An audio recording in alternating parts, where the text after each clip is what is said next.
खुद पर पेट्रोल छिड़क रहे यह व्यक्ति आज किसी नाम के मोहताज नहीं है। इनका नाम है रविंद्र सिंह भाटी। राजस्थान की बाड़मेर जिले की इसी विधानसभा से निर्दलीय विधायक। वीडियो 19 मई का है, जब वह कलेक्ट्रेट के बाहर विरोध प्रदर्शन कर रहे थे। पेट्रोल छिड़कने के बाद रविंद्र सिंह भाटी के हाथ में माचिस भी थी। तभी उनके समर्थकों ने उन्हें रोका, चेहरे को तौलिए से पोंछा और वहां से उन्हें ले गए। बात यह है कि इसी विधानसभा के गिरल गांव में 40 दिन से एक धरना प्रदर्शन चल रहा था। इंडिया टुडे की एक रिपोर्ट के मुताबिक गिरल के Rajasthan state mines and minerals limited यानी कि RS की ओर से लिग्नाइट खनन का काम कई वर्षों से किया जा रहा है। लिग्नाइट कोयले का एक प्रकार होता है जिसे ब्राउन कोल भी कहा जाता है। स्थानीय लोगों का आरोप है कि कंपनी ने लोकल लोगों की जमीनें ली, उन्हें रोजगार का वादा किया। शुरुआती दौर में कुछ लोगों को ड्राइवर और मजदूर की नौकरी भी दी, पर करीब 1.5 महीने पहले कई लोगों से उनका रोजगार छीन लिया गया। स्थानीय लोगों का आरोप है कि उनकी जमीनें हड़प माइनिंग का काम किया जा रहा है और 30 साल से उनके लिए कुछ नहीं किया गया। जिन चंद लोगों को नौकरी मिली वह भी छीन ली गई। इसी को लेकर 9 अप्रैल से गांव के लोग धरने पर बैठे थे। इनकी कुछ मांगे हैं। पहली, स्थानीय लोगों की नौकरी में प्राथमिकता। दूसरी, 8 घंटे की ड्यूटी। तीसरी, मजदूरों को फेयर वेज। चौथी, धरने पर बैठे मजदूरों का बकाया वेतन दिया जाए। 5वीं, बोनस एक्ट 1965 के मुताबिक बोनस। इन मांगों को लेकर रविंद्र सिंह भाटी भी गांव वालों के साथ 14 दिनों से धरने पर बैठे थे। 18 मई को उन्होंने ऐलान भी किया था कि अगर मांगे नहीं मानी गई तो 19 मई को मजदूर आंदोलन करेंगे। इसके बाद 18 मई को ही राजस्थान हाईकोर्ट ने ठेकेदार कंपनी की याचिका पर सुनवाई करते हुए गिरल माइन से लिग्नाइट ट्रांसपोर्ट तुरंत शुरू करने के निर्देश दिए। कोर्ट ने बाड़मेर SP और शिव थानाधिकारी को आदेश दिया कि किसी भी तरह की बाधा डालने वालों को गिरफ्तार किया जाए और वाहनों को पूर्ण सुरक्षा प्रदान की जाए। अगर इस बात को सीधे शब्दों में समझेंगे तो हाई कोर्ट ने आदेश दिया कि गिरल माइन से लिग्नाइट की ढुलाई दोबारा शुरू की जाए।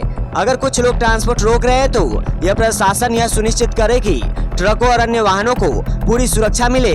इसी बीच रविंद्र सिंह भाटी 19 मई को सैकड़ों गाड़ियों का काफिला लेकर कलेक्ट्रेट घेराव करने पहुंचे।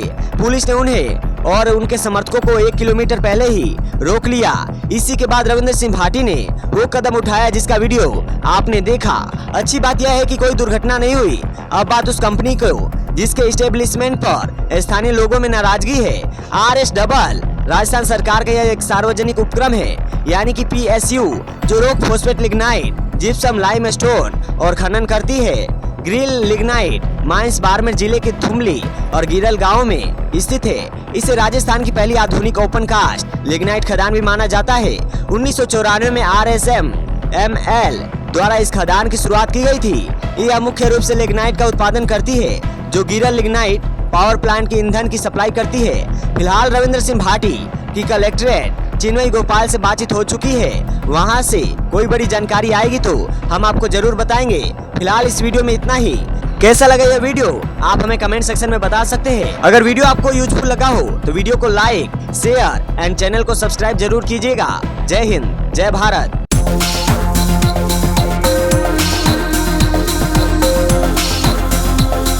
2 महिलाओं के झगड़े का यह वीडियो कर्नाटक के बालकोट का बताया जा रहा है। दावा है कि यहाँ बादामी गुफा मंदिर के अंदर एक महिला चप्पल पहनकर बैठी हुई थी। यह महिला भारतीय पुरातत्व सर्वेक्षण यानी ASI की कर्मचारी बताई जा रही है। उसी दौरान एक महिला पर्यटक वहां आई और उन्होंने उन महिला के मंदिर में चप्पल पहनने पर आपत्ति जताई। बस इसी बात को लेकर दोनों में बहस हो गई। बताया जा रहा है कि ASI कर्मचारी का नाम रोशनी मुस्तफा है। वीडियो में पर्यटक महिला उनसे पूछती है कि जब मंदिर के अंदर चप्पल पहनना मना है तो फिर कर्मचारी होकर वो ऐसा कैसे कर सकती है। इस पर रोशनी जवाब देती है कि वह कोई अधिकारी नहीं है। अगर नियमों को लेकर शिकायत है तो अधिकारियों से बात करिए। Why should I delete? You have the authority. You make a rule. Authority to make a rule. इसके बाद वीडियो में देखा जा सकता है कि रोशनी किसी अधिकारी को फोन लगाती है और कहती है कि यहाँ कुछ लोग तमाशा कर रहे हैं। आसपास मौजूद लोग भी दोनों की बहस सुनते नजर आते हैं। वीडियो सोशल मीडिया पर आया तो लोगों ने भी अपनी अपनी राय देनी शुरू कर दी। कुछ लोगों ने कहा कि अगर वीडियो ध्यान से देखे तो सिर्फ ASI कर्मचारी ही नहीं, सवाल उठाने वाली महिला भी फुटवेयर में नजर आ रही है। ऐसे में सिर्फ एक व्यक्ति को लेकर इतना हंगामा क्यों किया गया। वहीं दूसरी तरफ एक यूजर ने कहा कि बादामी और हम्पी जैसे ऐतिहासिक स्थलों पर कई ऐसे मंदिर है जहां पूजा पाठ नहीं होता, वहां मूर्तियां भी स्थापित नहीं है। ऐसे में स्थानों को ऐतिहासिक स्मारक की तरह देखा जाता है और पर्यटक अक्सर जूते पहनकर ही घूमते हैं। सिर्फ उन्हीं मंदिरों में जूते उतारने का नियम माना जाता है जहां आज भी नियमित पूजा होती है। लेकिन सोशल मीडिया है साहब, यहाँ मुद्दा कब इतिहास से निकलकर धर्म तक पहुँच जाए पता नहीं चलता। कुछ लोगों ने इस मामले को सांप्रदायिक रंग भी दे दिया। कई यूजर्स ने सवाल उठाया कि एक मुस्लिम महिला मंदिर में काम क्यों कर रही है, क्या कोई हिंदू महिला मस्जिद में नौकरी करती है। हालांकि इस पूरे विवाद में कब तक एएसआई या स्थानीय प्रशासन की तरफ से कोई आधिकारिक बयान सामने नहीं आया है, इसलिए साफ है कि उस जगह पर जूते पहनने को लेकर असली नियम क्या है यह भी साफ नहीं है कि वीडियो किस दिन का है और बहस के बाद प्रशासन ने कोई कार्यवाही की भी है या नहीं। लेकिन इस पूरे मामले में एक बड़ा सवाल जरूर खड़ा कर दिया गया है, क्या हर ऐतिहासिक मंदिर को सिर्फ धार्मिक नजरिए से देखा जाना चाहिए, क्योंकि भारत में कई ऐसे मंदिर है जो पूजा स्थल कम और प्रोटेक्टेड मोन्यूमेंट ज्यादा है, वहाँ एएसआई के नियम लागू होते हैं, धार्मिक संस्थाओं के नहीं। दूसरी बात, सोशल मीडिया पर किसी भी घटना को पूरा संदर्भ जाने बिना सांप्रदायिक बहस में बदल देना कितना सही है। एक छोटी बहस अब धर्म और पहचान की लड़ाई बना दी गई, जबकि असली मुद्दा सिर्फ नियमों और उनके पालन का था। फिलहाल वीडियो वायरल है, लोग बटे हुए हैं और हर कोई अपनी अपनी समझ से फैसला सुना रहा है। लेकिन सच क्या है यह शायद एएसआई के आधिकारिक बयान के बाद ही साफ हो पाएगा। आप इस पर क्या राय रखते हैं कमेंट सेक्शन में जरूर बताइएगा। इस खबर में फिलहाल इतना ही। मेरा नाम है वीके सिंह, देखते रहिए डिजिटली टॉक्स इंडिया। जय हिंद, जय भारत।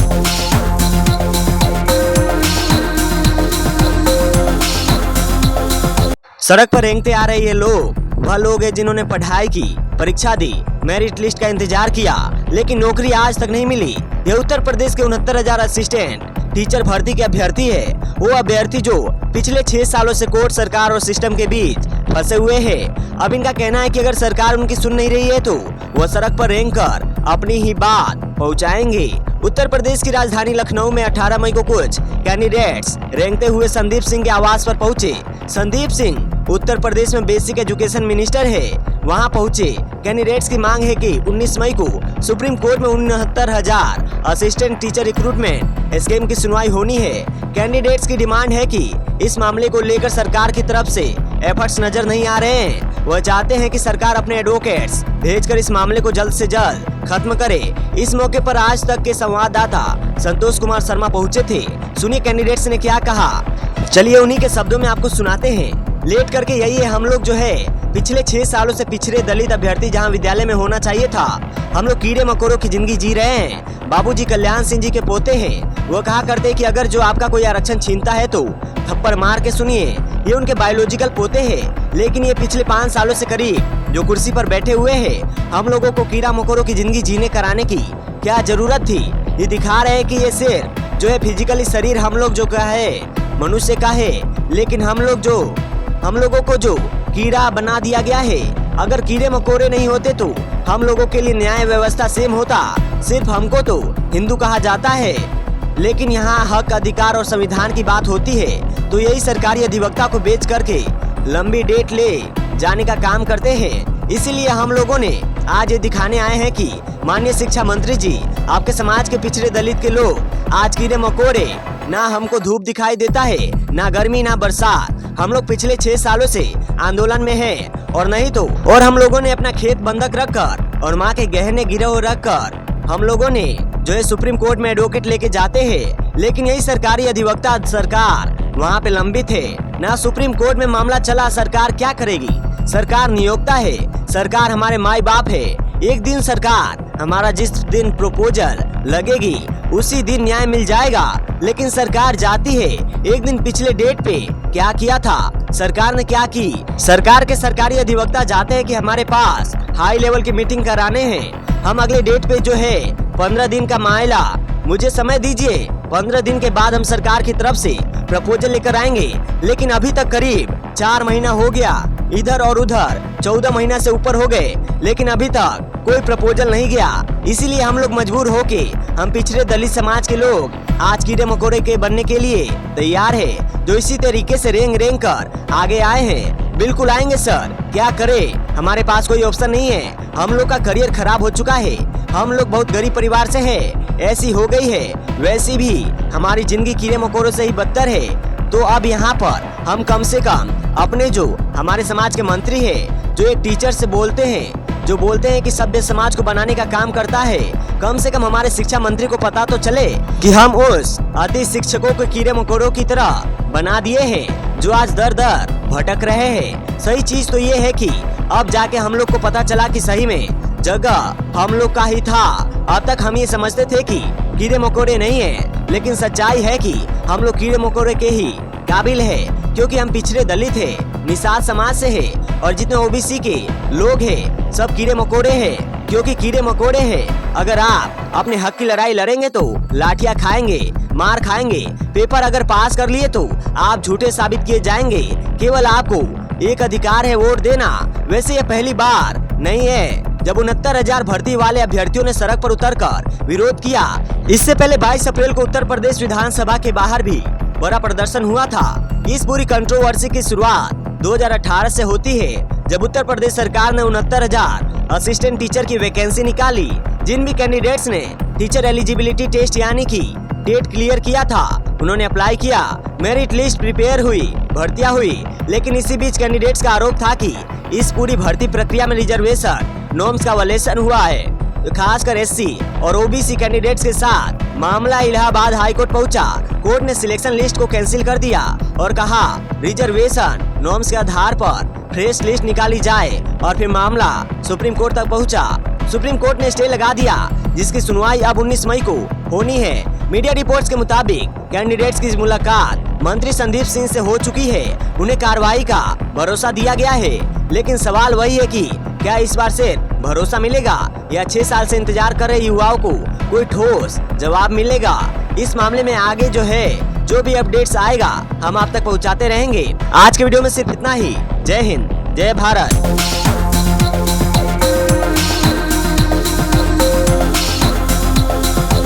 वीडियो में एक महिला ज्वेलरी बॉक्स से सोने के गहने निकालकर अपनी यूनिफॉर्म की जेब में छिपा रही है। इस दौरान वो पास में खड़े किसी शख्स को देखकर हंसते मुस्कुराते हुए उससे बात भी कर रही है। फिर गहने निकालने के बाद महिला वहां से निकलकर दुकान के दूसरे हिस्से में चली जाती है।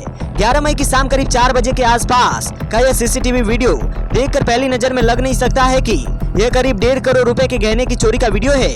करोड़ों रुपए के गहने चोरी का यह वीडियो जितना सामान्य लग रहा है, उतनी असामान्य इस चोरी की इनसाइड स्टोरी है। क्योंकि महिला ने जिस बॉयफ्रेंड के साथ मिलकर यह चोरी की थी, वही बॉयफ्रेंड महिला को धोखा देकर चोरी किए हुए गहने लेकर फरार हो जाता है। क्या है पूरा मामला और चोर के साथ हुई चोरी की ये कहानी आखिर खुली कैसे? पूरी कहानी आपको सिलसिलेवार तरीके से बताते हैं। तो गुजरात के अहमदाबाद में निकोल इलाके में दर्शन भाई नाम के कारोबारी के सोने चांदी के ज्वेलरी की दुकान है। इस शोरूम में 19 लोग काम करते हैं। हर्षिदा शेट्टी भी इन्हीं लोगों में शामिल थी। करीब 11 महीने पहले ही उसने ये शोरूम ज्वाइन किया था। जाहिर है तब किसी को यह बिल्कुल भी आइडिया नहीं रहा होगा, किसी को यह संदेह नहीं रहा होगा एक दिन हर्षिदा करोड़ों का चूना लगाकर फरार हो जाएगी। 11 मई 2026 की दोपहर दुकान के मालिक दर्शन भाई खाना खाने घर गए हुए थे। उस दौरान शोरूम में मैनेजर और बाकी कर्मचारी मौजूद थे। इस बीच हर्षिदा ने मौका देकर शोरूम में रखे सोने के गहनों को अपनी यूनिफॉर्म की जेब में छिपाना शुरू कर दिया। बाद में उसने दुकान के बाकी स्टाफ को कहा कि मालिक से छुट्टी लेकर वह जरूरी काम के लिए जा रही है। आज तक से जुड़े ब्रजेश दोषी की रिपोर्ट के मुताबिक इसके बाद शाम करीब 5 बजे जब शोरूम के मालिक वहां पहुंचे, उन्होंने देखा कि एक सोने का ब्रेसलेट गायब है। पूछताछ के लिए उन्होंने सारे स्टाफ को बुलाया। जब दुकान के मालिक को हर्षिदा गायब दिखी तो उन्होंने सवाल पूछा, कहा कि कहाँ है हर्षिदा। स्टाफ ने कहा कि हर्षिदा ने कहा कि वो आपसे छुट्टी लेकर चली गई है, जल्दी ही चली गई थी। शाम को 4:30 बजे वो निकल गई थी, जबकि सच ये था कि हर्षिदा ने झूठ बोला था। इसके बाद बारीकी से वहाँ की सीसीटीवी फुटेज की जांच की गई तो हर्षिदा अपने कपड़े में गहने छिपाते हुए दिख गई। फिर क्या था, पुलिस में कंप्लेंट दर्ज कराई गई। सीसीटीवी फुटेज के आधार पर पता लगा कि हर्षिदा ने 1 करोड़ 66 लाख के गहने चोरी किए हैं और चोरी करके वो फरार हो गई है। इधर चोरी की घटना के बाद हर्षिदा की तलाश हो रही थी। वही हर्षिदा खुद चोरी किए हुए गहने की चोरी से परेशान थी। क्यों? क्योंकि उसने जिस अपने शादीशुदा बॉयफ्रेंड के लिए चोरी की थी, वो बॉयफ्रेंड उसी से गहने चुरा कर भाग गया था। इस बीच पुलिस ने हर्षिदा को गिरफ्तार कर लिया। क्राइम ब्रांच की टीम ने करीब 300 सीसीटीवी कैमरे के फुटेज खंगाले और जैसे ही हर्षिदा चोरी के जो बचे हुए गहने थे वो बेचने के लिए मानिक चौक पर आई, पुलिस ने उसे गिरफ्तार कर लिया। गिरफ्तारी के वक्त हर्षिदा के पास से 18 लाख के गहने मिले, क्योंकि बाकी के गहने उसका प्रेमी लेकर फरार हो चुका था। पुलिस की पूछताछ में हर्षिदा ने बताया कि गहने चुराने के बाद वो अपने प्रेमी के साथ शहर घूम रही थी। उस बीच एक दिन जब हर्षिदा किसी शहर में जब रुकी थी और वो नहाने गई थी तो उसका प्रेमी वो 18 लाख के जो गहने बचे थे वो छोड़कर बाकी के गहने लेकर फरार हो गया। जब हर्षिदा को इस बात का पता चला तो वो डर गई और भी बहुत ज्यादा डर गई। उसने अपने बॉयफ्रेंड से कांटेक्ट करने की कोशिश की लेकिन उसने अपना फोन बंद कर लिया। हर्षिदा के मुताबिक वो जहां काम करती थी उस स्टोर के मालिक उस पर भरोसा करते थे और उसने इसी का फायदा उठाया। हर्षिदा ने पूछताछ में यह भी बताया कि वो तलाकशुदा है। अपने प्रेमी से उसकी मुलाकात 6 महीने पहले हुई थी जब वो बिजनेस के सिलसिले में बाहर गई हुई थी। उसका प्रेमी पहले से ही शादीशुदा था और उसके बच्चे भी थे और यह बात हर्षिदा बखूबी जानती थी।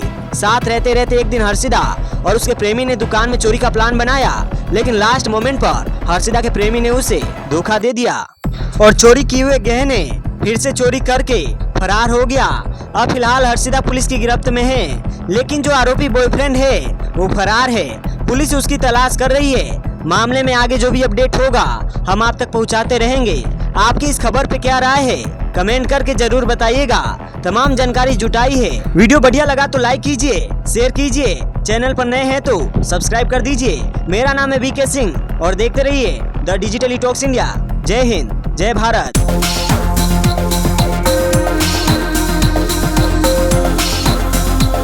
अगर आप तीसरा बच्चा पैदा करते हैं तो आपको 30,000 का इनाम मिलेगा और अगर चौथा बच्चा पैदा करते हैं तो 40,000 का।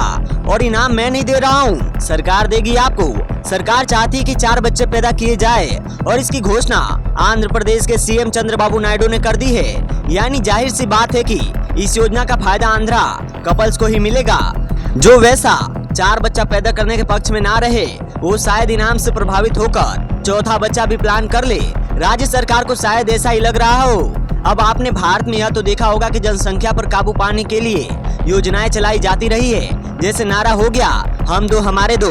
एक आपने शायद गैर सरकारी वो वाला भी सुना होगा, 2 बच्चे हैं मीठी खीर, उससे ज्यादा डॉक्टर। बहुत से नारे हैं, बहुत सी योजनाएं हैं, बहुत सी पंचायतें हैं। एक दौर इस देश ने पॉपुलेशन कंट्रोल का वैसा भी देखा है, जनसंख्या नियंत्रण का वैसा भी देखा है जब लोगों को पकड़ पकड़ कर जबरदस्ती नसबंदी की जा रही थी। क्यों? ताकि जनसंख्या नियंत्रण में रहे। वैसे इस कवायद में यानी जनसंख्या नियंत्रण की कवायद में दक्षिणी भारत ने, साउथ इंडिया ने बहुत अच्छा काम किया था। वहाँ की जनसंख्या के आंकड़े अगर आप देखेंगे तो आप पाएंगे कि सदर्न इंडिया में उसे बहुत अच्छे से कंट्रोल किया गया है पॉपुलेशन को। लेकिन अब वहीं के एक राज्य से ऐसी खबर आ रही है, दौर ऐसा है कि एक प्रदेश की सरकार 4 बच्चे पैदा करने के लिए प्रोत्साहित कर रही है। इनामी राशि रखी जा रही है। जिन सीएम चंद्रबाबू नायडू ने ये ऐलान किया है वो खुद भी कभी पॉपुलेशन कंट्रोल के बड़े समर्थक रहे हैं। जनसंख्या कंट्रोल की जानी चाहिए वो ये कहते थे, मगर अब वही कह रहे हैं कि वक्त आ चुका है कि समाज मिलकर बर्थ रेट बढ़ाने के लिए काम करे। आम शब्दों में कहे तो समाज मिलकर ज्यादा बच्चे पैदा करे। हो सकता है ये बात आपको कुछ सुनी सुनी सी लग रही हो क्योंकि ये कुछ वैसी ही बात है जो दुनिया के सबसे अमीर आदमी एलोन मस्क भी कह रहे हैं। मस्क आए दिन दुनिया भर को ये चेतावनी देते रहते हैं कि गिरती जन्म दर यानी बर्थ रेट, गिरता जन्म दर एक बड़े खतरे का निशान है क्योंकि जनसंख्या कम होने से इकोनॉमी को नुकसान होगा, लेबर का शॉर्टेज हो जाएगा और नतीजतन इंसानों की ओवरऑल इनोवेशन करने की क्षमता पर बुरा असर पड़ेगा। ऐसा ही कुछ सोच शायद अब आंध्र प्रदेश की सरकार में भी देखी जा रही है। इंडियन एक्सप्रेस की रिपोर्ट के मुताबिक आंध्र प्रदेश के मुख्यमंत्री एन चंद्रबाबू नायडू ने राज्य में घटती आबादी को पलटने के लिए यह कदम उठाया है। इसके लिए उन्होंने तीसरे बच्चे के जन्म पर 30,000 और चौथे बच्चे के जन्म पर 40,000 की प्रोत्साहन राशि यानी इंसेंटिव देने का ऐलान किया है। यह ऐलान उन्होंने सवर्ण आंध्रा, स्वच्छ आंध्रा के बैनर तले हो रहे एक सफाई कार्यक्रम के दौरान किया। अपने भाषण में सीएम नायडू ने कहा कि सरकार अगले 1 महीने के अंदर इस योजना के और डिटेल्स जारी करेगी। वह कहते हैं, मैंने एक नया फैसला लिया है। हम तीसरे बच्चे के जन्म के तुरंत बाद 30,000 रुपए देंगे और चौथे बच्चे के लिए 40,000 रुपए देंगे। क्या यह सही फैसला नहीं है? वो पूछते हैं। इससे पहले आंध्र की टीडीपी सरकार ने दूसरे बच्चे के जन्म पर 25,000 देने का प्रस्ताव रखा था। 5 मार्च को सीएम ने विधानसभा में बताया था कि राज्य सरकार दूसरे बच्चे वाले दंपतियों को 25,000 देने का विचार कर रही है। आंध्र प्रदेश में इस वक्त तेलुगु देशम पार्टी यानी टीडीपी वाले एनडीए अलायंस की सरकार है, जिसमें बीजेपी और पवन कल्याण की जनसेना पार्टी भी शामिल है। इसी सरकार के सीएम चंद्रबाबू के मुताबिक कुछ दंपति अपनी इनकम बढ़ने के साथ सिर्फ एक बच्चा पैदा करने का ऑप्शन चुन रही है। वहीं कुछ लोग दूसरा बच्चा तभी चाहते हैं जब पहला बच्चा लड़का ना हो। उन्होंने चेतावनी दी कि इसकी वजह से राज्य का पॉपुलेशन ग्रोथ रेट लगातार गिर रहा है। मस्क की तरह मुख्यमंत्री नायडू ने यह दावा किया कि कई देशों में घटती और बुजुर्ग होती आबादी का उस देश की अर्थव्यवस्था पर बुरा असर पड़ रहा है। हालांकि क्या इसका नाता सिर्फ इकोनॉमिक ग्रोथ से है या फिर लोकसभा सीट्स के डिलिमिटेशन से भी परिसीमन से, क्योंकि इससे पहले सीएम चंद्रबाबू नायडू ने चिंता जताई थी कि साउथ इंडिया में लो बर्थ रेट भविष्य में संसद में हमारे रिप्रेजेंटेशन यानी दक्षिणी भारत के रिप्रेजेंटेशन की क्षमता को प्रभावित कर सकता है। परिसीमन से जुड़े नियम कहते हैं कि जितनी ज्यादा आबादी उतनी ज्यादा पार्लियामेंट सीट्स और जितनी कम आबादी उतनी कम सीट। ऐसे में जब अप्रैल 2026 में इसी डिलिमिटेशन से जुड़ा बिल लोकसभा में केंद्र सरकार लेकर आई तो एक बड़ा विरोध इस बात को लेकर भी था कि इससे दक्षिणी भारत का केंद्र में प्रतिनिधित्व कम हो जाएगा। बिल तो लोकसभा में गिर गया, लेकिन चिंताएं कायम रही जो अब योजनाओं की शक्ल में सामने आ रही है। लेकिन एक डेवलपिंग नेशन जहां वैसे भी असमानता आसमान छू रही है, वहां दुनिया की सबसे ज्यादा आबादी होने के बावजूद क्या जनसंख्या बढ़ने को प्रोत्साहन देना फिजिबल होगा? क्योंकि एक सवाल बच्चों को अच्छी लाइफ देने के अफोर्डेबिलिटी से भी जुड़ा है। सोचने वाली बात है कि 40,000 रुपया के इनाम से प्रभावित होकर कौन लोग चौथा बच्चा पैदा करना चाहेंगे? दो ही तरह के लोग हो सकते हैं। एक तो वो जिनके पास इतना पैसा हो कि 4 बच्चों को पालने बड़ा करने में उन्हें कोई फाइनेंशियल चैलेंज ना महसूस हो, यानी उन्हें बस एक तरह से सरकार से हरी झंडी मिल गई। लेकिन फिर दूसरे ऐसे लोग होंगे जिनकी आर्थिक स्थिति कुछ इस तरह की होगी कि उन्हें 40,000 का इनाम भी इतना बड़ा लगे कि वो उसी की चाह में चौथे बच्चे को इस दुनिया में ला ले। ये दूसरी वाली पॉसिबिलिटी ज्यादा हो सकती है, क्योंकि कई रिपोर्ट्स बताती कि भारत में गरीब परिवारों में ही ज्यादा बच्चे होते हैं। मिडिल क्लास या रिच क्लास के बनिस्बत उनके तुलना में मिडिल क्लास में वैसे भी आजकल इस तरह का ट्रेंड देखा जा रहा है कि लोग इनकम सीमित होने के चलते दूसरा बच्चा भी अफोर्ड ना कर पाने की वजह से एक ही बच्चा प्लान कर रहे हैं। ऐसे परिवारों के लिए सिर्फ 40,000 या 30,000 शायद बच्चे को पालने में होने वाले खर्च के लिए काफी ना हो। ऐसे में देखना यह होगा कि आंध्र प्रदेश सरकार की योजना जब जमीन पर उतरेगी तो इसका असर क्या होगा। साथ ही देखने वाली बात यह भी होगी कि और शायद चिंताजनक भी है कि डिलिमिटेशन से सावधान होकर आंध्रा की तर्ज पर अगर बाकी दक्षिणी राज्य भी इसी तरह जनसंख्या बढ़ाने पर जोर देने लगे तो भारत की पॉपुलेशन का आंकड़ा कहां तक पहुंच जाएगा, जो वैसे भी दुनिया का सबसे ज्यादा जनसंख्या वाला देश है। क्या इसे इकोनॉमी को सच में फायदा होगा या फिर इकोनॉमी पर इसका भार बढ़ेगा? आप इस पर क्या सोचते हैं? हमें कमेंट सेक्शन में जरूर बताइएगा। मैं हूं वीके सिंह और देखते रहिए डिजिटली टॉक्स इंडिया। जय हिंद, जय भारत।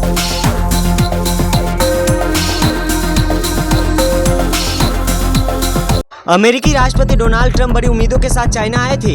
एक आध समझौते को अगर छोड़ दिया जाए तो वो बीजिंग से खाली हाथ ही लौटे हैं। दावा है कि 15 मई को ट्रंप जब अपनी टीम के साथ एयरफोर्स 1 एयरक्राफ्ट से अमेरिका लौटने के लिए निकले तो चीन की कोई भी चीज अपने साथ नहीं ले गए, यहाँ तक कि कोई यादगार तोहफा भी नहीं। एक दावा यह भी किया जा रहा है कि व्हाइट हाउस के कर्मचारियों और अमेरिकी पत्रकारों समेत पूरी टीम ने चीन से मिले हर गिफ्ट को प्लेन के पास रखे कूड़ेदान में फेंक दिया, यानी कि डस्टबिन में फेंक दिया। यह कोई नई बात नहीं है, अमेरिका सालों से यही तरीका अपनाता आ रहा है। इस बार यह सबके सामने हुआ। कहा जा रहा है कि अमेरिकी डेलीगेशन ने हर वो चीज कूड़ेदान में यानी कि डस्टबिन में फेंक दी जो उन्हें 2 दिनों की यात्रा के दौरान दी गई चीनी अधिकारियों से मिली थी। इसमें बर्नर फोन, लेपेज बैच, ब्रेस, इनवाइट और कई यादगार चीजें शामिल थी। इसकी वजह क्या रही? चीनी जासूसी या ट्रैकिंग की किसी भी संभावना को रोकना। चीन पर यह आरोप लगता रहा है कि वो जासूसी की कई तिगड़म लगाता रहता है और अमेरिका के साथ उसके जासूसी के खेल के किस्से मशहूर बताए जाते हैं। अमेरिकी डेलीगेशन के लिए यह निर्देश पक्का था। एयरक्राफ्ट में चीन की कोई भी चीज लाने की इजाजत नहीं थी। व्हाइट हाउस की सुरक्षा और सीक्रेट सर्विस ने इस निर्देश को सख्ती से लागू किया। इस बात का खुलासा न्यूयॉर्क पोस्ट की व्हाइट हाउस कोरेस्पोंडेंट एमिली गुडी ने किया। उन्होंने एक्स पर लिखा कि अमेरिकी स्टाफ ने चीनी अधिकारियों की दी हुई हर चीज ले ली। क्रेडेंशियल व्हाइट हाउस स्टाफ के बर्नर फोन डेलीगेशन के लिए पिन AF-1 यानी कि एयरफोर्स 1 पर चढ़ने से पहले उन्हें इकट्ठा किया और सीढ़ियों के नीचे एक डस्टबिन में फेंक दिया। प्लेन में चीन से कुछ भी ले जाने की इजाजत नहीं है। वर्नर फोन एक सस्ता और सामान्य फीचर वाला फोन होता है जिसे थोड़े समय के लिए इस्तेमाल करने के बाद तबाह कर दिया जाता है, डिस्ट्रॉय कर दिया जाता है या फेंक देने की मकसद से खरीदा जाता है। इन सब चीजों पर ट्रम्प ने क्या कहा? वाशिंगटन रवाना होने से पहले ट्रम्प ने तो खुले तौर पर यह भी मान लिया कि अमेरिका और चीन एक दूसरे की जासूसी करते हैं। इंडिया टुडे की रिपोर्ट के मुताबिक जब पत्रकारों ने उनसे पूछा कि क्या उन्होंने अमेरिकी इंफ्रास्ट्रक्चर पर साइबर अटैक के बारे में चीन के राष्ट्रपति शी जिनपिंग से बात की, तो उन्होंने कहा कि यह उन चीजों में से एक है क्योंकि हम उन पर बहुत जासूसी करते हैं। ट्रम्प मान रहे हैं कि वे जासूसी करते हैं चीन पर। भले ये घटना सुरक्षा प्रोटोकॉल का हिस्सा थी, लेकिन फिर भी सोशल मीडिया पर इसे लेकर खूब रिएक्शन आए, खूब प्रतिक्रियाएं और भी बहुत कुछ झेलने पड़े। जियोपॉलिटिकल एनालिस्ट जुर्गेन नोडेड ने मजाक में यहाँ तक कह दिया कि चीन ही एकमात्र ऐसा देश है जिसे ट्रम्प रिश्वत या तोहफे नहीं लेंगे। चीन से जुड़े राजनीतिक तोहफों में छिपे जासूसी डिवाइसेज को लेकर हमेशा ही शक रहा है। 2023 में बीजिंग में ब्रिटिश दूतावास के एक कर्मचारी को गिफ्ट में दी गई चाय की केतली के अंदर कथित तौर पर एक सुनने वाला डिवाइस मिला था, यानी कि हियरिंग डिवाइस। रॉबर्ट के मुताबिक 2 दिन चली इस बैठक के दौरान डोनाल्ड ट्रम्प और शी जिनपिंग सार्वजनिक तौर पर काफी दोस्ताना अंदाज में नजर आए, लेकिन पर्दे के पीछे हालात बिल्कुल अलग थी। सुरक्षा नियमों को लेकर चीनी अधिकारियों, अमेरिकी सीक्रेट सर्विस और अमेरिकी पत्रकारों के बीच काफी तनाव देखने को मिला। फॉक्स न्यूज के एक रिपोर्टर के मुताबिक ट्रम्प और शी जिनपिंग के बीजिंग में मौजूद टेम्पल ऑफ हेवन दौरे के वक्त चीनी अधिकारियों और अमेरिकी एजेंट्स के बीच तीखी बहस और धक्का मुक्की जैसे हालात बन गए। विवाद की शुरुआत तब हुई जब एक अमेरिकी सीक्रेट सर्विस एजेंट को कथित तौर पर अंदर जाने से रोक दिया गया क्योंकि उसके पास हथियार था। चीनी अधिकारियों का कहना था कि यह उनके सुरक्षा नियमों के खिलाफ है। इसी बात को लेकर दोनों पक्षों के बीच काफी देर तक तनावपूर्ण स्थिति बनी रही, लेकिन मामला यही खत्म नहीं हुआ। द न्यूयॉर्क पोस्ट के एक रिपोर्ट के मुताबिक ट्रम्प और शी जिनपिंग के द्विपक्षीय बैठक से पहले एक व्हाइट हाउस कर्मचारी चीनी पत्रकारों की भीड़ में गिर पड़ा और उसके ऊपर लोग चढ़ गए। कर्मचारी को गंभीर चोट नहीं आई, लेकिन वह काफी घबरा गया और उसे हल्की चोटें भी आई। इस घटना से अमेरिकी प्रतिनिधि मंडल नाराज हो गया। एक अधिकारी ने तो पूरे दौरे को भी पूरा तमाशा तक बता दिया। कुल मिलाकर अपने दूसरे कार्यकाल में ट्रम्प का पहला चीनी दौर काफी ड्रामे और तनाव से भरा रहा। भले ही बड़े मुद्दों पर कोई ठोस नतीजा सामने नहीं आया।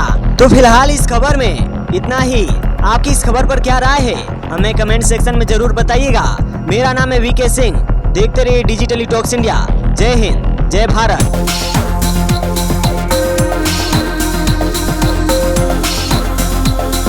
पेपर लीक मामले में सीबीआई ने एक और एंटी एक्सपर्ट को गिरफ्तार कर लिया है।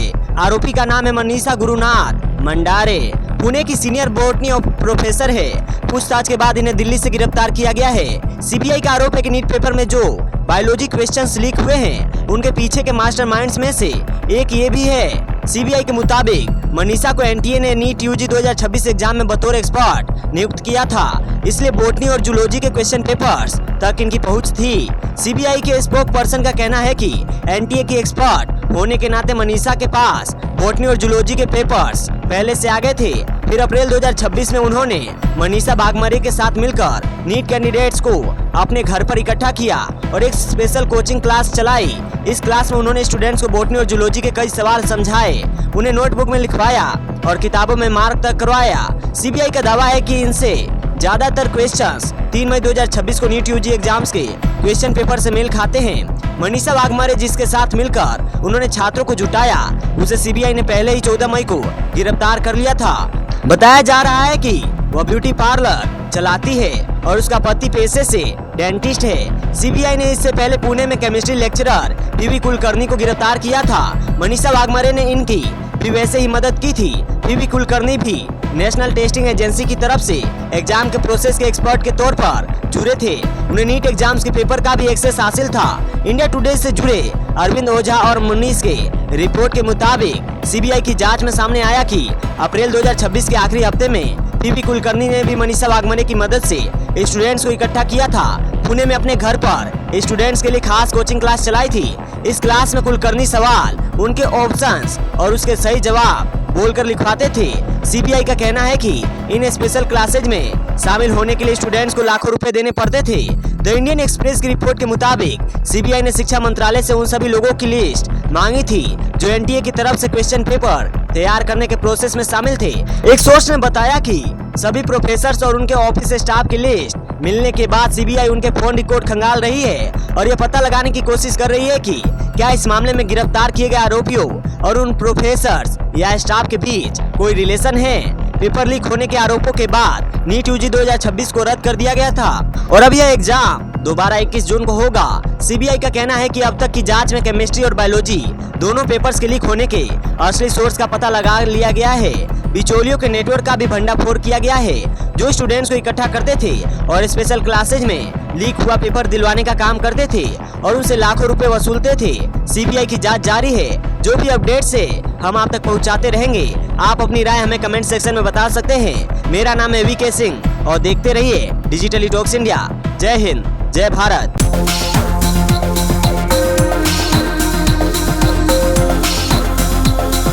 यह स्टोरी है हनुमान जी की।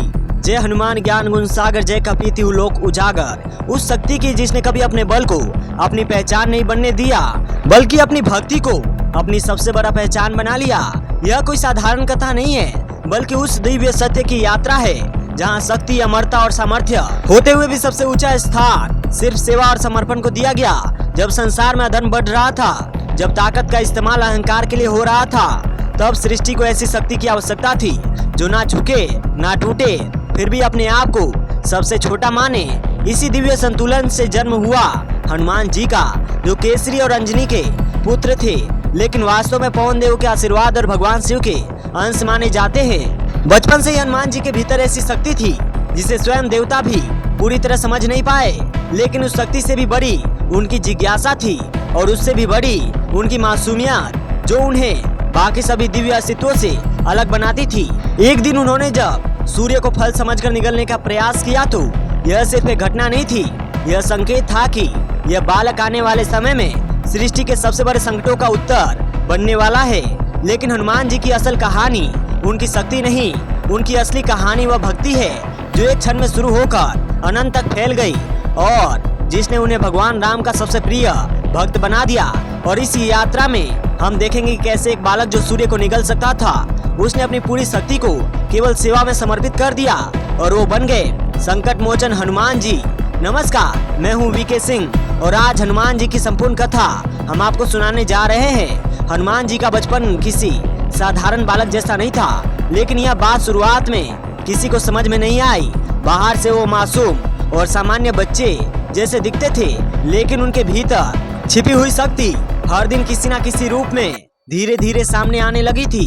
केसरी और अंजनी के घर जन्म लेने वाले हनुमान जी वास्तव में किसी साधारण जीवन के लिए नहीं आए थे। उनके अंदर ऐसी दिव्य ऊर्जा थी जिसे ना तो लोग पूरी तरह पहचान पा रहे थे और ना ही देवता उनकी सीमा को समझ पा रहे थे। उनके हर व्यवहार खेल जैसा लग रहा था, लेकिन वही खेल आगे चलकर बड़े चमत्कारों का संकेत बनने वाला था, क्योंकि हनुमान जी सीमाओं में बंधने के लिए नहीं थे बल्कि उन्हें पार करने के लिए जन्मे थे। एक दिन जब हनुमान जी को भूख लगी तो उन्होंने आकाश में चमकते सूर्य को एक फल समझ लिया और उसे पाने के लिए आकाश की ओर उड़ान भर दी। यह कोई साधारण उड़ान नहीं थी, यह उनकी शक्ति का पहला बड़ा संकेत था जिसने आने वाले समय में पूरी राम कथा की दिशा बदल दी। उस समय धरती ही नहीं स्वर्गलोक तक हलचल मच गई, क्योंकि इतनी कम उम्र में इतनी विशाल शक्ति किसी साधारण जीवन का हिस्सा नहीं हो सकती।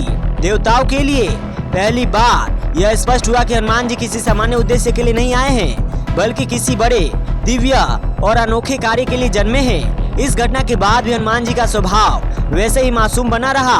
उनके अंदर ना अहंकार आया ना डर, बल्कि उनकी जिज्ञासा और भी ज्यादा बढ़ गई जो उन्हें हर चीज और हर रहस्य की ओर खींच लाती। और यहीं से हनुमान जी की वो दिव्य यात्रा की शुरुआत हुई जो उन्हें भगवान राम का सबसे प्रिय भक्त और संकट मोचन हनुमान बनाने वाली थी।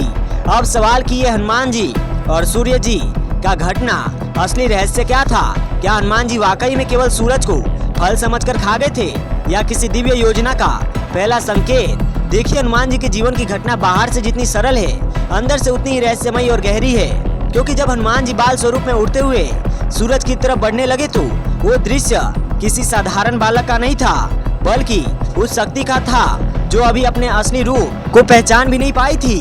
पूरी सृष्टि में उस क्षण हलचल मच गई, जैसे प्रकृति खुद रुककर ये देख रही हो कि आखिर ये बालक कौन है जो नियमों से ऊपर उठ रहा है। देवताओं ने देखा कि उसकी गति सामान्य नहीं है, साहस सामान्य नहीं है, उसका उद्देश्य भी किसी को स्पष्ट नहीं है। इंद्रदेव ने हस्तक्षेप किया, ब्रज से वार किया, लेकिन वो घटना सिर्फ रोकने का प्रयास नहीं की, वो संकेत था कि इस बालक का जीवन सामान्य रहने वाला नहीं है। खास बात यह था कि हनुमान जी के भीतर कोई डर नहीं था, ना कोई अहंकार। वो तो बस एक मासूम जिज्ञासा से आगे बढ़ रहे थे, जैसे कोई बच्चा दुनिया को समझना चाह रहा हो। उसी घटना के बाद देवताओं को स्पष्ट हो गया कि हनुमान जी का जन्म किसी सामान्य उद्देश्य के लिए नहीं है, बल्कि किसी बहुत बड़े दिव्य कार्य के लिए हुआ है। और यहीं से उनकी वो यात्रा शुरू हुई जो उन्हें भगवान राम के सबसे प्रिय भक्त और संकट मोचन हनुमान बनाने वाली थी। लेकिन आपके मन में सवाल होगा कि फिर हनुमान जी की शक्तियों पर रोक क्यों लगी?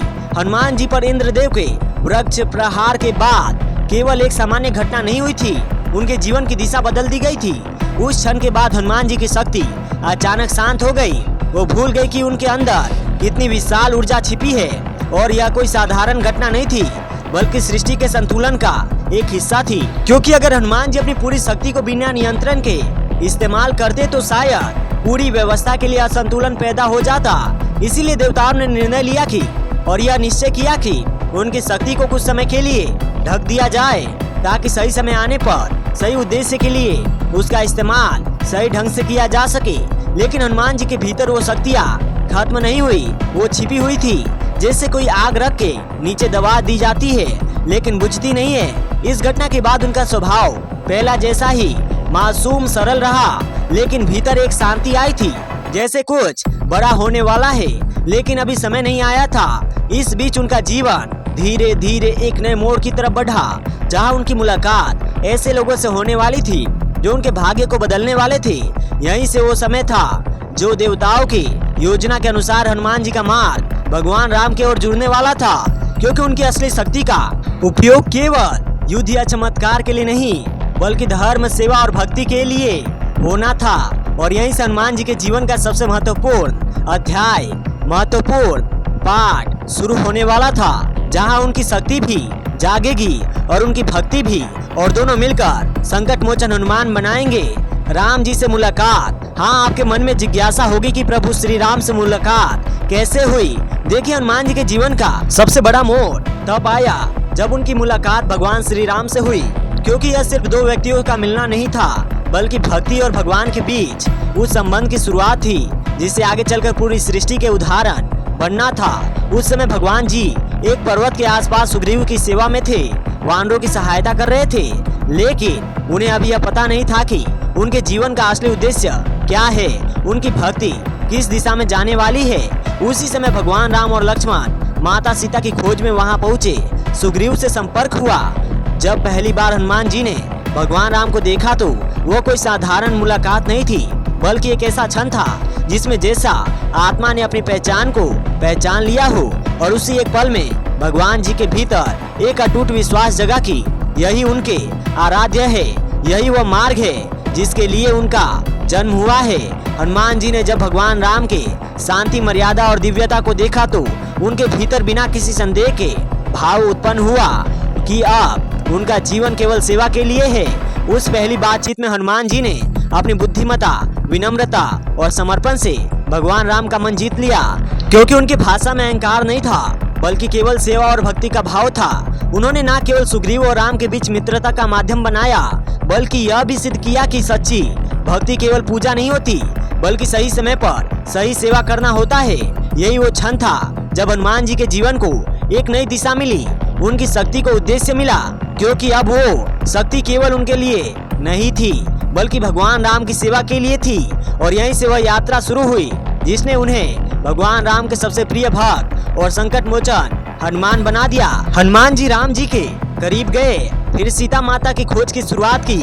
दरअसल हनुमान जी के जीवन का सबसे निर्णायक मोड़ तब आया जब भगवान राम ने सीता माता की खोज के लिए दक्षिण दिशा की ओर वानर सेना भेजी, और इस कठिन कार्य की जिम्मेदारी सुग्रीव की सेना को मिली। उस समय यह सिर्फ एक खोज नहीं थी, एक ऐसा मिशन था जिसमें हर कदम पर अनिश्चितता और हर दिशा में खतरा था। हनुमान जी इस अभियान का हिस्सा थे, लेकिन तब उन्हें यह महसूस नहीं था कि इस यात्रा में उनकी भूमिका कितनी बड़ी होने वाली है। जब वानर सेना समुद्र के किनारे पहुंची तो विशाल सागर को देखकर सभी कुछ क्षण के लिए ठहर गए, क्योंकि सामने सिर्फ पानी थोड़ी था, बल्कि एक ऐसा सीमा था जिसे पार करना असंभव था। उसी क्षण मौन और चिंता का माहौल बना, क्योंकि आगे कोई जानता नहीं था रास्ता कैसे खुलेगा। इसी समय जामवंत ने हनुमान जी को उनके वास्तविक बल की याद दिलाई और बताया कि यह समय रुकने का नहीं है, बल्कि अपनी शक्तियों को पहचानने का है। और जैसे ही हनुमान जी को शक्ति का स्मरण हुआ, उनके भीतर वर्षों शांत पड़ी ऊर्जा फिर से जाग उठी। वो क्षण केवल एक निर्णय का नहीं था, बल्कि आत्मविश्वास के जागरण का था। उसी पल में भक्ति और शक्ति दोनों एक साथ सक्रिय हुए, क्योंकि हनुमान जी के लिए यात्रा एक कार्य थोड़ी था, यह भगवान राम की सेवा थी। बिना किसी संदेह के समुद्र पार करने का संकल्प लिया और उसी क्षण यह स्पष्ट हुआ कि अब यात्रा सामान्य नहीं होगी, इतिहास रचेंगे। हनुमान जी ने समुद्र की ओर उड़ान भरी और उनके मन में केवल एक भाव था, भगवान राम की सेवा और सीता माता ही खोज। और यहीं से उनकी सबसे कठिन और सबसे महत्वपूर्ण परीक्षा शुरू हुई, जिसमें उनकी शक्ति, धैर्य और भक्ति तीनों की असली परीक्षा हुई। हनुमान जी ने जैसे ही समुद्र की ओर कदम बढ़ाया, हवा में एक अलग ही शक्ति महसूस होने लगी, क्योंकि यह कोई साधारण उड़ान नहीं थी, बल्कि उस संकल्प की शुरुआत थी जिसमें भक्ति ने शक्ति को दिशा दी थी। जैसे जैसे हनुमान जी आकाश में ऊंचे उड़ते गए, नीचे विशाल समुद्र और पीछे वानर सेना की चिंता धीरे धीरे छोटी होती गई, लेकिन सामने आने वाली चुनौतियां अभी भी खत्म नहीं हुई थी। सबसे पहले मार्ग में सुरसा नाम की राक्षसी आई, जिसने हनुमान जी की परीक्षा लेने के लिए अपना विशाल रूप धारण किया। और उस क्षण उसने ऐसा वातावरण बनाया जैसे यात्रा वहीं रुक जाए, लेकिन हनुमान जी ने अपनी बुद्धि और विनम्रता से उसका समाधान निकाला।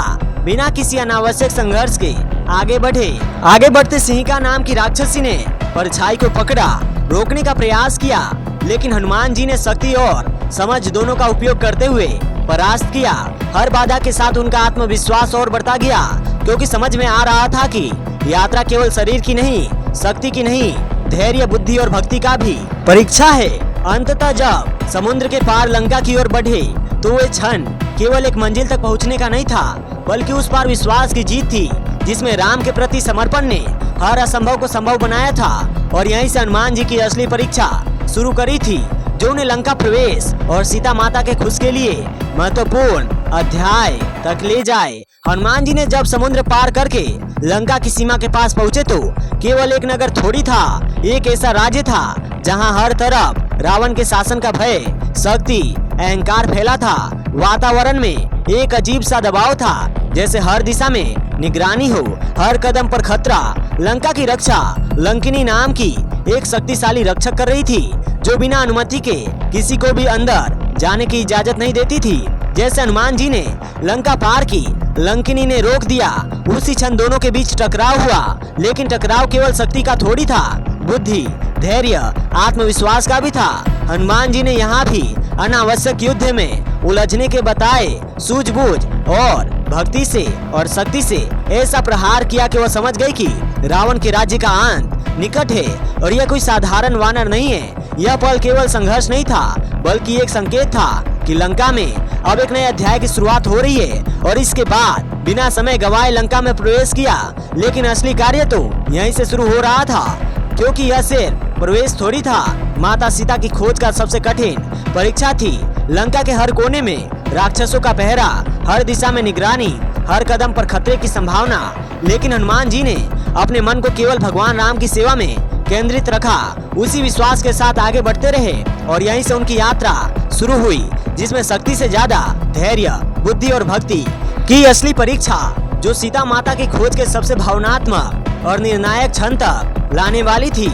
अब सवाल कि हनुमान जी ने माता सीता को खोजा कैसे। हनुमान जी लंका के हर कोने में चुपचाप आगे बढ़ते रहे, लेकिन यह साधारण खोज थोड़ी थी। हर कदम पर एक नई चुनौती, हर दिशा में नया खतरा। रावण का महल विशाल था, सोने से चमकता हुआ, लेकिन उनके अंदर छिपा हुआ अंधकार और डर हर किसी को महसूस हो रहा था। हनुमान जी का मन उस वक्त केवल लक्ष्य पर केंद्रित था, माता सीता को ढूंढना, भगवान राम तक संदेश पहुंचाना। कई स्थानों की खोज की, राक्षसों की बातचीत सुनी, हर संकेत को समझा, लेकिन कोई स्पष्ट प्रमाण नहीं मिला। काफी देर के बाद अशोक वाटिका पहुँचे, जहाँ वातावरण अलग था। एक तरफ सुंदरता, दूसरी तरफ उदासी, पीड़ा, गहरा सन्नाटा। देखा कि एक वृक्ष के नीचे माता सीता बैठी है, थकी हुई, दुखी, लेकिन धर्म और विश्वास पर। यह वो क्षण था जिसने हनुमान जी के पूरे मिशन को अर्थ दिया। तुरंत स्वयं को प्रकट नहीं किया, बल्कि पहले यह सुनिश्चित किया कि वही सीता माता है जिनकी खोज में आए हैं। जब उन्हें पूरा विश्वास हुआ, तभी विनम्रता और सम्मान के साथ परिचय दिया, भगवान राम का संदेश सुनाया। सीता माता और हनुमान जी की मुलाकात केवल संवाद नहीं था, बल्कि आशा विश्वास का जन्म था। हनुमान जी ने सीता माता को भगवान राम की कुशलता का संदेश दिया और यह भरोसा दिलाया कि बहुत जल्द भगवान राम लेने आएंगे। इसी क्षण के बाद हनुमान जी की यात्रा का उद्देश्य पूरा, लेकिन अब एक नया अध्याय शुरू हुआ था। रावण को संदेश देना, लंका की चेतावनी देना, जो आगे चलकर परिवर्तन की शुरुआत। और यहीं पर सवाल कि हनुमान जी ने लंका क्यों जलाई। हनुमान जी जब सीता माता से मिलकर वापस लौट रहे थे तो मिशन पूरा हो गया था, लेकिन लंका में उनका काम खत्म नहीं हुआ, क्योंकि रावण को संदेश देना जरूरी था कि भगवान राम की शक्ति से मत उलझो। जैसे हनुमान जी अशोक वाटिका से बाहर निकले, रावण के सैनिकों ने घेरा, बंदी बनाने की कोशिश की। अब हनुमान जी को बंदी बनाने की औकात कहाँ किसी की। शक्ति पहले जागी थी। रावण के सैनिकों को लगा कि वह उन्हें बांध कर ले जा रहे हैं, अहंकार शक्ति का प्रदर्शन कर रहे थे। लेकिन हनुमान जी शांत स्थिर थे, क्योंकि मन उस वक्त केवल राम जी की भक्ति में था। रावण ने भी अपमान करके डराने की कोशिश की, लेकिन हनुमान जी ने विनम्रता और साहस दोनों के साथ जवाब दिया, जिससे साफ हुआ कि यह साधारण वानर नहीं है। इसके बाद रावण ने आदेश दिया कि हनुमान जी की पूंछ में आग लगा दी जाए। यही वो क्षण था जिसने कहानी बदल दी। जैसे आग लगाई गई, हनुमान जी ने शक्ति को सीमित नहीं रखा, बल्कि उस आग को अपनी ऊर्जा में बदल दिया और पूरी लंका में छलांग लगा दी। लंका के कई हिस्सों में आग लग गई। रावण का अहंकार जल जल कर राख हो गया। यह केवल विनाश नहीं था, यह एक संदेश था कि अधर्म चाहे कितना शक्तिशाली क्यों ना हो, वो भक्ति और धर्म के सामने टिक नहीं सकता।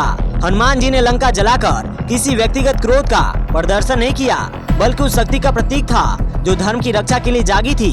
और इस घटना ने रावण को पहली बार एहसास कराया कि उसके अंत का समय अब बहुत दूर नहीं है, क्योंकि राम का दूत आ गया है और जल्द ही श्री राम भी आने वाले हैं। लंका दहन के बाद वो हिस्सा आया जहाँ पर हनुमान जी को संजीवनी लाना था, क्योंकि युद्ध की शुरुआत हुई थी। भगवान राम आए, फिर युद्ध शुरू हुआ। युद्ध जब हुआ तो लक्ष्मण जी गंभीर रूप से घायल हो गए।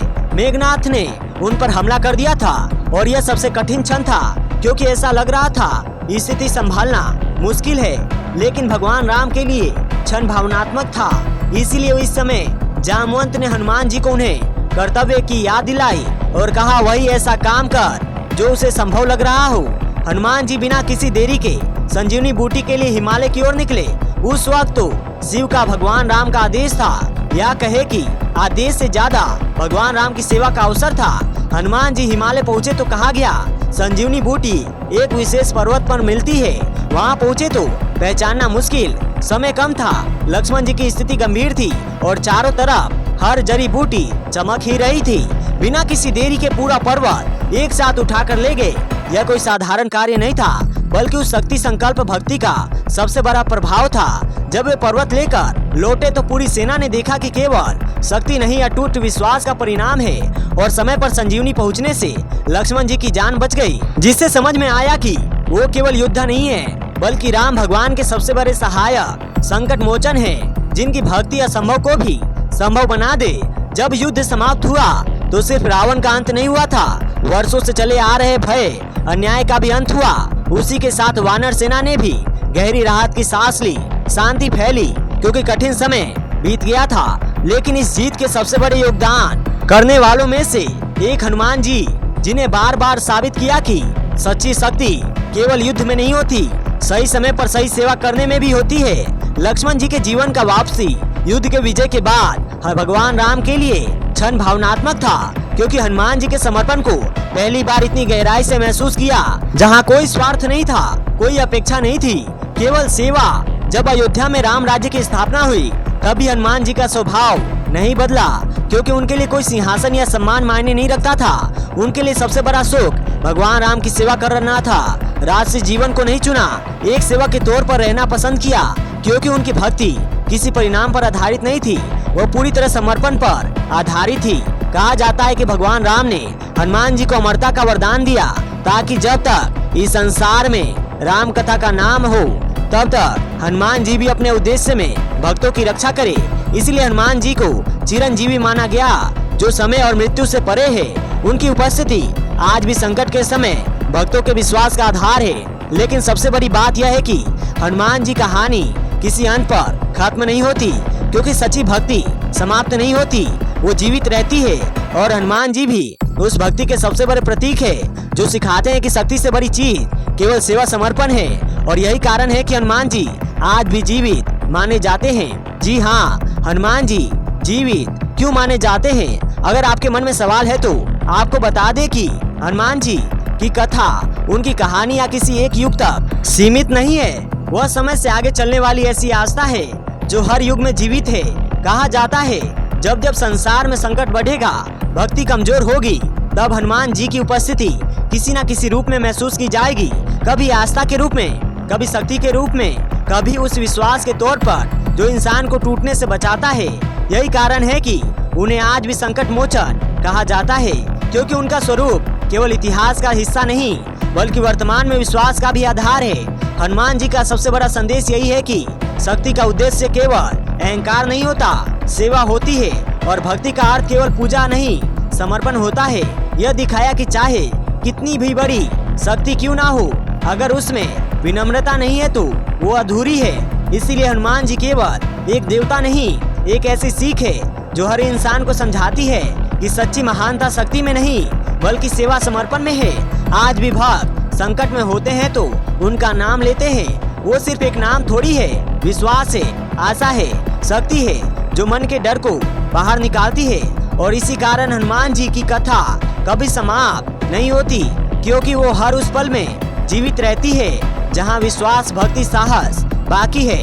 यही उनकी असली अमरताई कहानी है। और यही इस पूरी कथा का सबसे बड़ा सत्य है कि हनुमान जी कभी कहानी नहीं बनते, हमेशा अनुभव बन के रहते हैं। अब कुल मिलाकर की हनुमान जी की कहानी का सार क्या है, तो देखिए, हनुमान जी की पूरी कथा हमें सिर्फ चमत्कार, युद्ध की कहानी नहीं सुनाती, यह समझाती है कि असली शक्ति शरीर में नहीं, मन के समर्पण में है। हनुमान जी की कहानी सिखाती है कि जब शक्ति में अहंकार नहीं होता, भक्ति में शर्त नहीं होती, तब एक ऐसा स्वरूप बनता है जो समय मिटा नहीं पाता। हनुमान जी अपने पूरे जीवन में यही साबित किया कि महान वो नहीं है जो शक्तिशाली है, महान वो जो अपनी पूरी शक्ति को किसी और की सेवा में समर्पित करते हैं। इसीलिए हनुमान जी की कथा सिखाती है कठिन समय में डर नहीं, विश्वास काम आता है। सच्ची भक्ति रास्ता बनाती है, चाहे कितनी भी परिस्थितियां असंभव लगे। हनुमान जी ने हर मोड़ पर दिखाया भक्ति केवल पूजा नहीं, हर उस कदम में है जहां सही के साथ खड़े हैं, बिना स्वार्थ के। यही कारण है कि उनका नाम हर संकट में ले आता है, क्योंकि वह केवल इतिहास का हिस्सा नहीं, विश्वास की जीवित शक्ति है। और इसीलिए अंत में वह सत्य रह जाता है, जो हनुमान जी कभी समाप्त नहीं होते, क्योंकि जो भक्ति पर आधारित हो वो कभी खत्म नहीं हो सकता। वो जीवित रहता है, हमेशा प्रेरणा देता है, हमेशा रास्ता दिखाता है। इसी कारण हनुमान जी आज भी उतने जीवित है जितने रामायण के समय।